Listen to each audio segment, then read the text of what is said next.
Okay.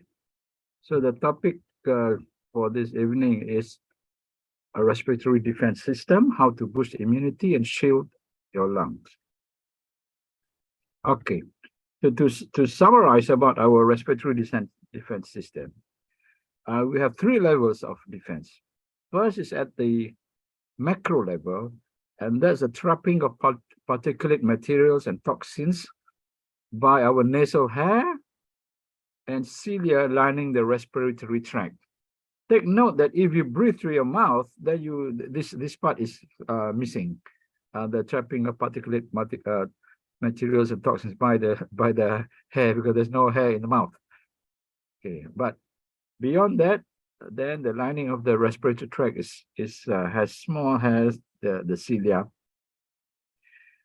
and then of course you have our immune system, the cellular and the humoral components, fighting against infections that may invade the respiratory system.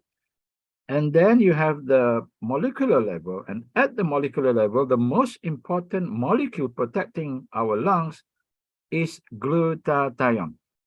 Of course, there are other antioxidants and anti-inflammatory and detox molecules, but the most important of them all is glutathione, which is the main fighter against oxidative stress, inflammation, and toxins that damage our lungs. And even when you talk about the immune system, even the immune system also requires glutathione to function. The more glutathione you have, the more efficient is your immune system. And therefore, the respiratory defense systems depends a lot also on the immune system, doubly benefit from having sufficient glutathione. So we can even say now that to boost immunity and shield our lungs, we need to ensure an adequate supply of glutathione is available. So let's revise again what is glutathione that's so important for our lungs. So glutathione is a small tripeptide, that is, it is made of 3 amino acids, glutamic acid, cysteine, and glycine. It is the cell's most important antioxidant, protecting it from free radical damage and oxidative stress. It has several other major functions, plus hundreds of minor functions, from DNA synthesis to nitric oxide production to regulating the release of oxygen from our red blood cells. And because of these many functions, glutathione is essential for life. Low levels are associated with many chronic diseases, and high levels are predictive of longer lifespans. So this is the molecule of glutathione. And the chemical short form for the active or reduced form of glutathione is GSH. And the G refers to the bulk of the molecule. And the SH refers to that small portion, the two atoms up there, the sulfur, the lone sulfur atom, and the hydrogen atom attached to it. That makes the SH, or the thiol or sulfihydryl group. And the rest of the molecule is G. So why single out this SH? It's because of this component that gives glutathione its versatility, but also that's what makes glutathione fragile. So when you have the sulfur there, it easily dissociates. So when you handle the liquid form of glutathione, you can smell the sulfur. For many, many years, it has been known that glutathione is the master antioxidant. And later on, we discovered that it's a powerful detoxifier. And later on, we discovered that it is a very important immune booster and modulator. And later on, it's found out that it's a very versatile signaling molecule.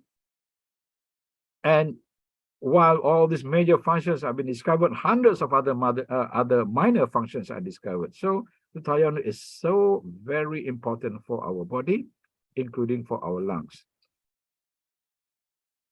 So at least you should know these 5 major functions as the most important antioxidant for the cells, very powerful anti-inflammatory agent, very powerful immune booster modulator, very powerful detoxifier, and a very important signaling molecule.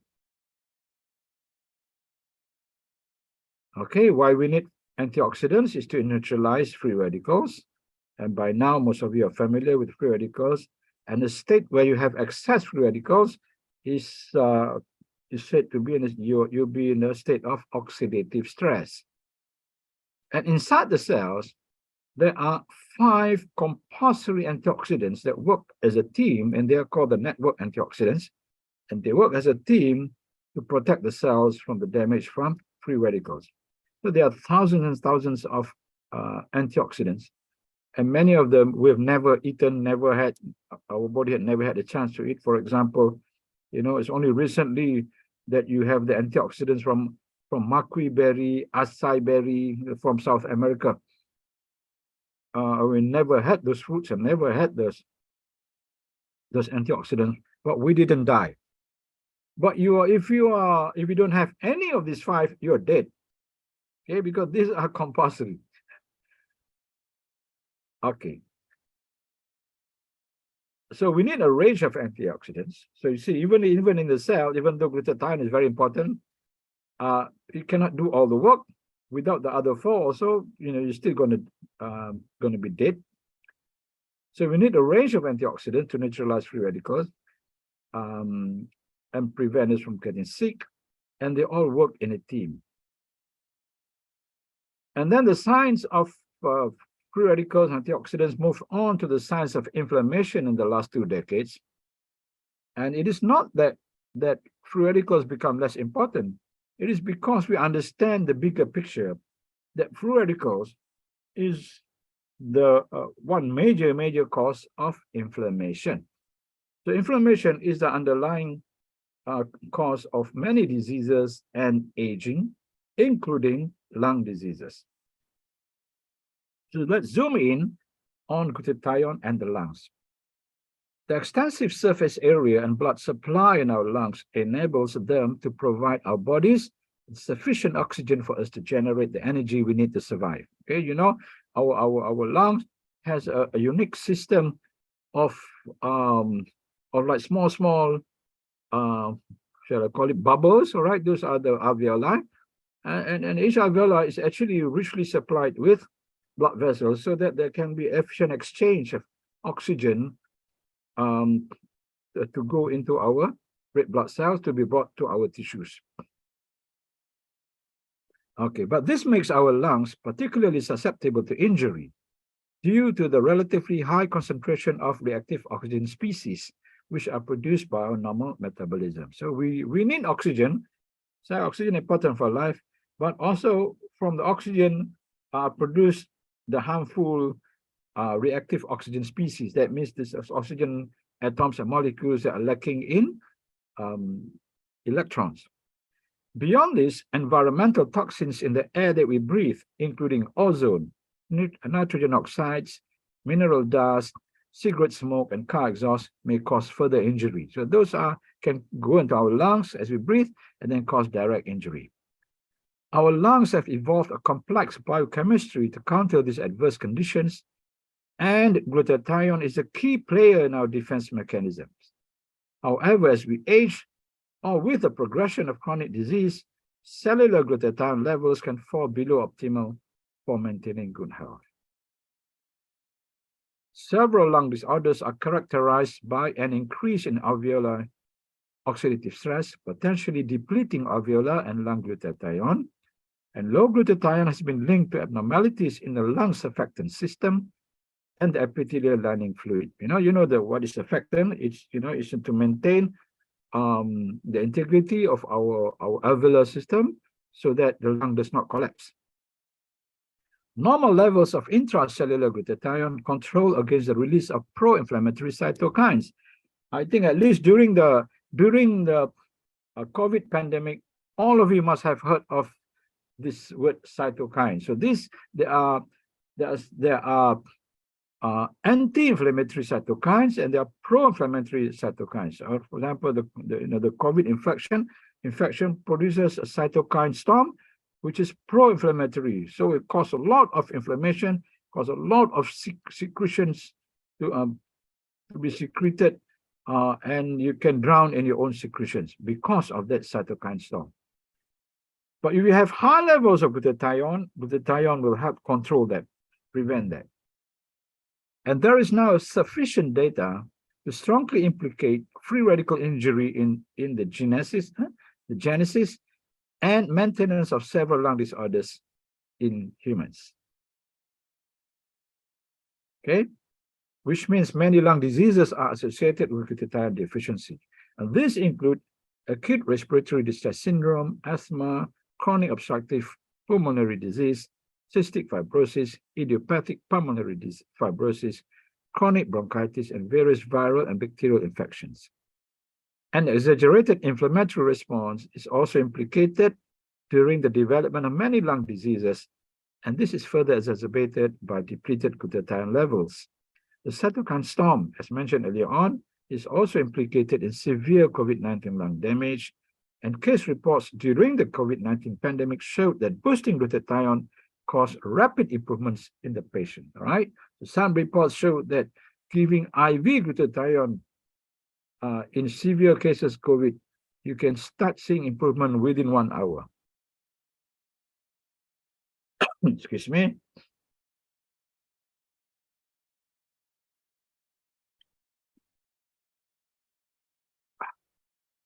Okay. Several lung disorders are believed to be characterized by an increase in alveolar oxygen burden, that is, an increase in the free radicals, the reactive oxygen species. Okay. Oh, this is repeated earlier on, now with the reference. Okay. Glutathione is vital intra and extracellular protective antioxidant against intra and extracellular protective antioxidant against oxidative stress, which plays a key role in the control of pro-inflammatory processes in the lungs. Recent findings have suggested that glutathione is important in immune modulation, remodeling of the extracellular matrix, apoptosis. Apoptosis is programmed cell death, and mitochondrial respiration. Sorry, my throat is a bit dry now. Alterations in alveolar and lung glutathione metabolism are widely recognized as a central feature of many inflammatory lung diseases, such as idiopathic pulmonary fibrosis, acute respiratory distress syndrome, cystic fibrosis, and asthma.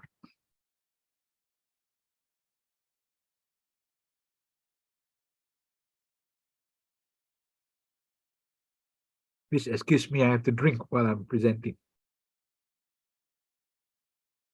It is suspected that glutathione depletion is associated with increased susceptibility to infections, including influenza, and may contribute to the pathogenesis of inflammatory lung conditions like chronic obstructive pulmonary disease.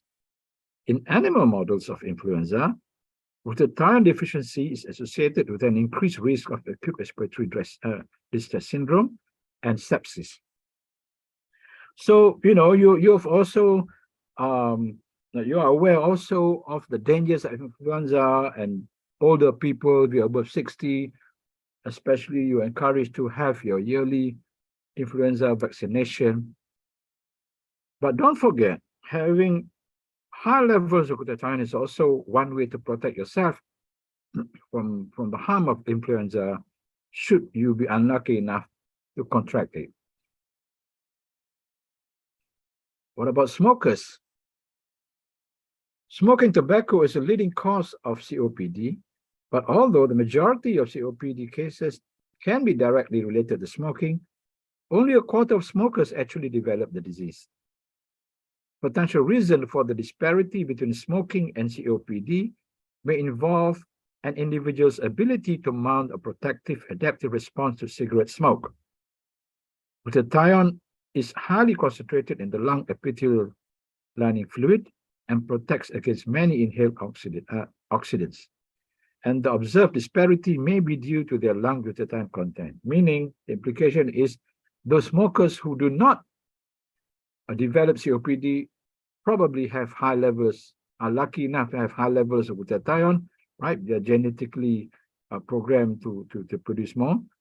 But of course, they would be much healthier if they don't smoke.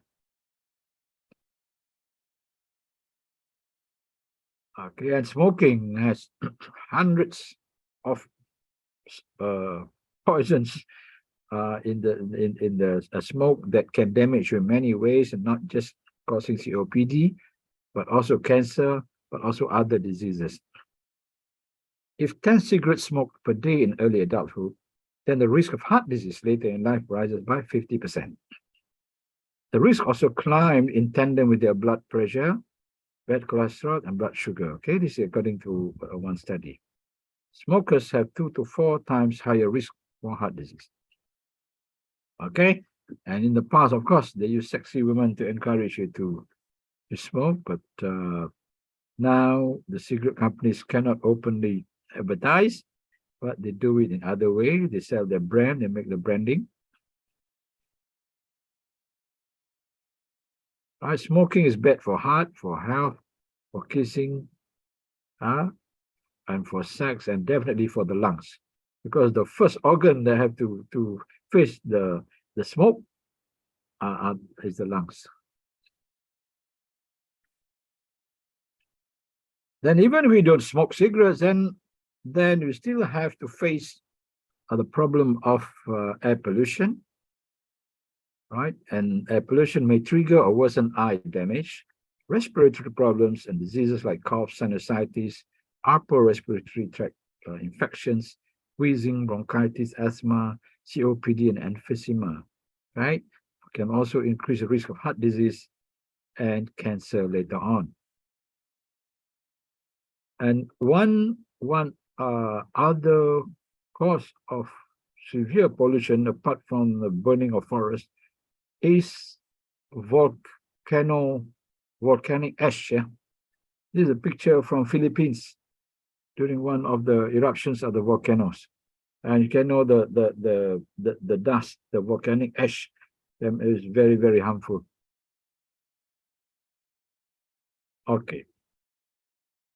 So again, what can glutathione do for the lungs? Glutathione is a primary protector against pollution, free radicals, toxins in the air that we breathe, and toxins that get through the lungs will endanger the entire body. And glutathione can help treat cystic fibrosis and possibly other lung diseases as well. And glutathione also helps in the production of normal mucus and liquefies harmful thick mucus. Glutathione may help maintain normal healthy secretions, and those with thick phlegm are treated with glutathione boosters to liquefy the phlegms, right? So it is standard treatment in hospitals to boost glutathione as a way to liquefy the phlegm, those with the thick phlegm problems, right? It can also be used in asthma and many other respiratory tract problems. Okay, so if we look at the concentration of glutathione in the different organs, then it gives an indication of how much glutathione is needed in those organs. So highest is the liver because it is the main detoxifying organ and has many other functions. Second, the kidneys, because kidneys also detoxify. All right.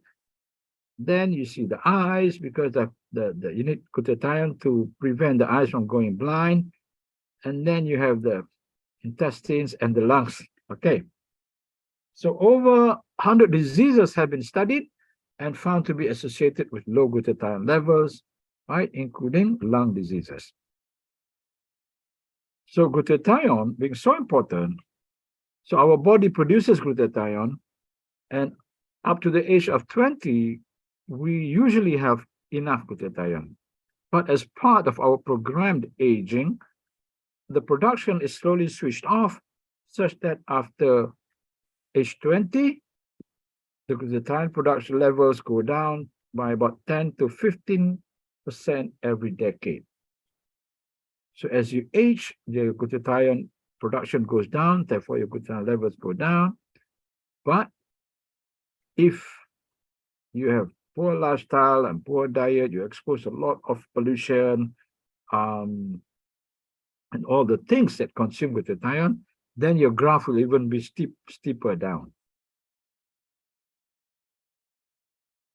Now, after having learned that glutathione is so important for the lungs and all the organs, And now we are told that our glutathione levels go down as we age. Is there a way to increase glutathione? So fortunately, the scientists have discovered it is possible. While there are, while the plants and animals also have glutathione to protect them, unfortunately, it was discovered that when you take the glutathione in food that we eat, our glutathione levels do not go up. And this is because the glutathione molecule is fragile, right? I started out by saying that glutathione molecule is fragile. So when we eat glutathione, it just gets easily digested, which also means that you should not waste your money buying glutathione supplements. So how to increase glutathione? So the scientists discover that instead of taking glutathione supplements, we should be taking glutathione precursor supplements, right? So what are the precursors? Precursors are the raw materials or the components of glutathione, which are the three amino acids, glutamic acid, cysteine, and glycine.